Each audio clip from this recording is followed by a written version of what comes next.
اعوذ باللہ من الشیطان الرجیم بسم اللہ الرحمن الرحیم وَلَقَدْ خَلَقْنَا السَّمَاوَاتِ وَالْأَرْضَ وَمَا بَيْنَهُمَا فِي سِتَّةِ أَيَّامٍ، اور یقیناً ہم نے آسمانوں اور زمینوں کو اور جو کچھ اس کے درمیان ہے 6 دن میں پیدا کیا۔ وَمَا مَسَّنَا مِن لُغُوبٍ، اور ہمیں تھکاوٹ نے چھوا تک نہیں۔ فَاصْبِرْ عَلَىٰ مَا يَقُولُونَ، اے نبی جی آپ صبر کیجئے ان باتوں پر جو یہ کہتے ہیں۔ وَسَبِّحْ بِحَمْدِ رَبِّكَ، اور اپنے رب کی تسبیح بیان کیجئے اس کی حمد کے ساتھ، قبل طلوع الشمس، سورج طلوع ہونے سے پہلے، وقبل الغروب، اور سورج کے غروب ہونے سے پہلے، ومن اللیل، اور رات کو بھی اللہ کو یاد کیجئے، فسبحہ وادبار السجود، اور رات کو بھی اللہ کی تسبیح بیان کیجئے اور سجدوں کے بعد۔ ان آیتوں میں اللہ تعالیٰ نے اپنی قدرت کو بیان فرمایا کہ ایک طرف میرا نبی کھڑا ہو کر پوری دنیا کے انسانوں کو صحیح راستہ دکھاتا ہے، اور مقابلے میں جانور قسم کے انسان وہ آپ علیہ السلام کو جھوٹا سمجھتے ہیں اور آپ کو اذیت اور تکلیف پہنچاتے ہیں۔ ہونا تو یہ چاہیے تھا کہ یہ انسانیت احسان مند ہوتی اس عظیم شخص کے اور اللہ تعالیٰ کے کہ جو ان کو صحیح راستہ دکھا رہے ہیں، لیکن یہ تو صحیح راستہ دکھانے والوں کو ہی کاٹنے کو آ رہے ہیں۔ تو اللہ تعالیٰ یہ فرما رہے ہیں کہ مجھے کوئی ضرورت نہیں ہے ان انسانوں کی، کہ بعض دفعہ آدمی مارکیٹ کے سامنے سے گزرتا ہے نا تو ہر دکاندار پکارتا ہے میرے پاس لیڈی سوٹ بھی ہیں، میرے پاس مردانہ سوٹ بھی ہیں، وہ گزرنے والا توجہ بھی نہیں دیتا اور دکاندار پیچھے پیچھے پکارتا رہتا ہے۔ کیوں؟ کہ دکاندار کو اس کی ضرورت ہے۔ یہ نہیں کہ دکاندار کہتے ہیں مجھے تو کوئی ضرورت نہیں ہے، بس یہ لوگوں ننگے بھوکے ہیں تاکہ ان کا کام بن جائے۔ ایسا تو نہیں ہوتا نا، اپنی ضرورت کے لیے لوگوں کے پیچھے آوازیں لگاتے ہیں۔ تو یہاں جو اللہ اور اس کا رسول لوگوں کو ایمان کی طرف بلاتے ہیں، کہیں کوئی یہ نہ سمجھے کہ یہ اللہ کی ضرورت ہے یا اس کے رسول کی ضرورت ہے۔ یہاں اللہ یہ فرمانا چاہتے ہیں کہ یہ تمہاری ضرورت ہے۔ جہاں تک میری بات ہے تو میں نے تو آسمان اور زمینوں کو پیدا کیا، تو مجھے کس چیز کی ضرورت کیسے ہو سکتی ہے؟ جو خود دینے والا ہو، پیدا کرنے والا ہو، بنانے والا ہو، وجود دینے والا ہو، اور جس نے بنایا ہو اسے کیا ضرورت ہے کہ وہ لوگوں سے مطالبہ کرے؟ اور فرمایا کہ ہم نے جب یہ اتنا بڑا نظام بنایا، ایک تو 6 دن میں بنایا، آپ ایک کمرہ 6 دن میں نہیں بنا سکتے، اور دوسرا بنانے میں ہم بالکل نہیں تھکے۔ آپ تو 6 گھنٹے کام کرنے کے بعد بھی گولیاں کھا کے سوتے ہو، نیند نہیں آتی تھکاوٹ کی وجہ سے، اور وہ فرماتے ہیں ہم نے اتنا بڑا نظام پاؤں پہ کھڑا کیا اور ہم ذرا بھی نہیں تھکے۔ اس کے بعد اللہ تعالیٰ نے اپنے حبیب صلی اللہ علیہ وسلم کو مخاطب ہو کے فرمایا کہ آپ تبلیغ کے میدان میں جو مشکلات آپ کو درپیش ہوتی ہیں اس کے لیے یہ چند نسخے ہیں، اس پہ عمل کر لو، آپ کے لیے آسانی ہو جائے گی۔ سب سے پہلی بات یہ ہے کہ آپ صبر کیا کریں۔ آپ کے مخالفین جو کہتے ہیں، جو وہ کرتے ہیں، آپ کا کام جواب دینا نہیں ہے، آپ کا کام صبر کرنا ہے۔ اگر صبر کرنا آ گیا تو دین پہ چلنا بھی آ گیا اور دنیا میں رہنا بھی آ گیا۔ صبر نہیں آیا تو نہ دنیا میں چلنا آیا اور نہ ہی دین پہ چلنا آیا۔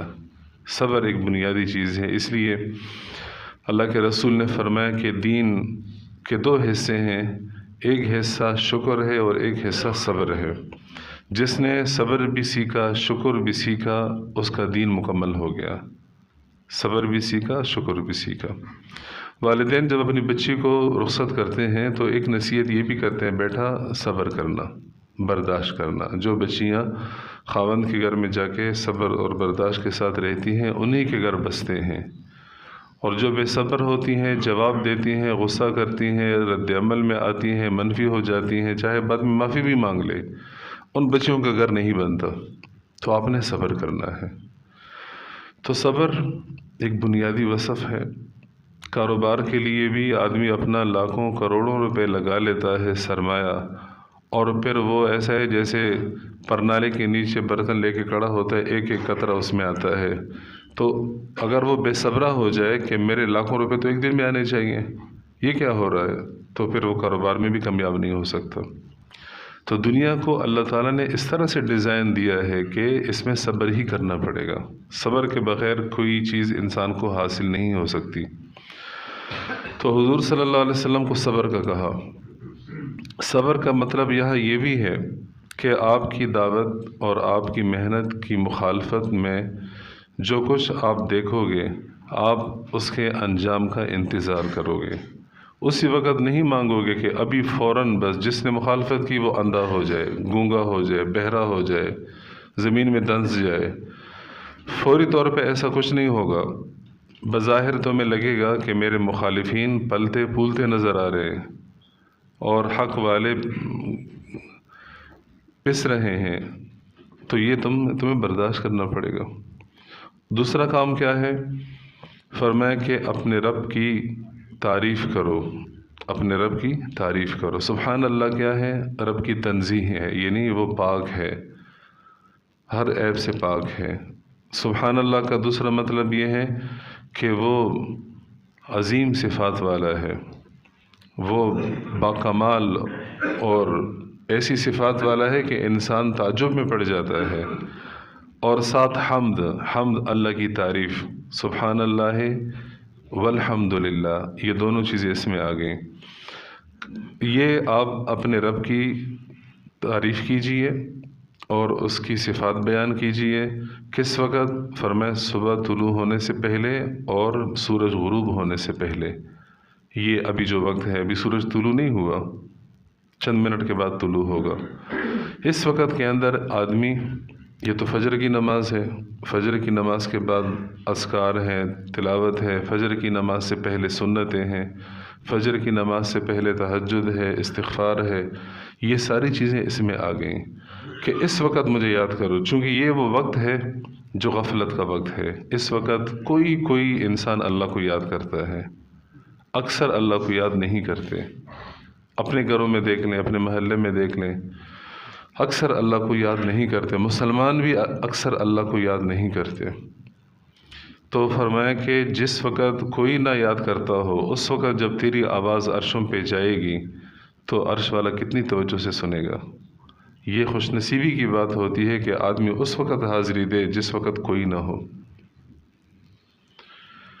اور دوسرا وقت فرمایا قبل الغروب، سورج غروب ہونے سے پہلے، یہ بھی غفلت کا وقت ہوتا ہے۔ عصر کا وقت، عصر سے لے کے مغرب تک کا وقت، یہ بہت تیزی کا وقت ہوتا ہے۔ بھاگ دوڑ، سمیٹنا اور کلوز کرنا اور اپنی منزل پر پہنچنا، اور جلد بازی میں ہر چیز تیزی میں آ جاتی ہے۔ تو اس وقت کون اللہ کو یاد کرتا ہے؟ اکثر لوگوں کی نماز عصر اور نماز مغرب قضا ہو جاتی ہے۔ تو اللہ نے فرمایا کہ اس وقت بھی مجھے یاد کرو، کہ اس وقت بھی میرے یاد کرنے والے بہت تھوڑے ہوتے ہیں۔ یہ دو اوقات ہو گئے۔ چوتھا وقت وَمِنَ اللَّيْلِ فَسَبِّحْهُ، اور رات کے کسی حصے میں، تہجد کے وقت میں۔ اس وقت تو ویسے ہی کوئی نہیں ہوتا۔ شروع میں جب یہ موٹر وے بنا تھا تو سارا رش جی ٹی روڈ پہ ہوتا تھا، موٹر وے پہ کوئی ہوتا ہی نہیں تھا۔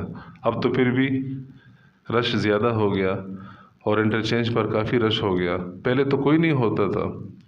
تو وہ آپ کی مرضی، آپ جس ٹریک پر چلیں، جتنی سپیڈ سے چلیں۔